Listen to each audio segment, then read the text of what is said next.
ഇന്നത്തെ തിരുവചനം ദാനിയേൽ 14-ാം അധ്യായം. കർത്താവ് പറയുന്നു, ബേലും വ്യാളവും. അസ്ത്യാഗ്യസ് രാജാവിനു ശേഷം പേർഷ്യക്കാരനായ സൈറസ് ഭരണമേറ്റു. രാജാവിൻ്റെ മിത്രവും അവൻ്റെ സ്നേഹിതന്മാരിൽ വച്ച് ഏറ്റവും ബഹുമാനിതനും ആയിരുന്നു ദാനിയേൽ.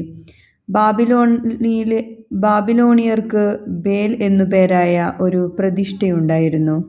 പ്രതിദിനം 12 പറ നേരിയ മാവും 40 ആടും 6 അളവു വീഞ്ഞും അതിന് അർപ്പിച്ചിരുന്നു.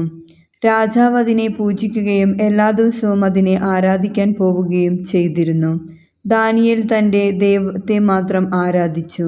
രാജാവ് അവനോട് ചോദിച്ചു, എന്താണ് നീ ബേലിനെ ആരാധിക്കാത്തത്?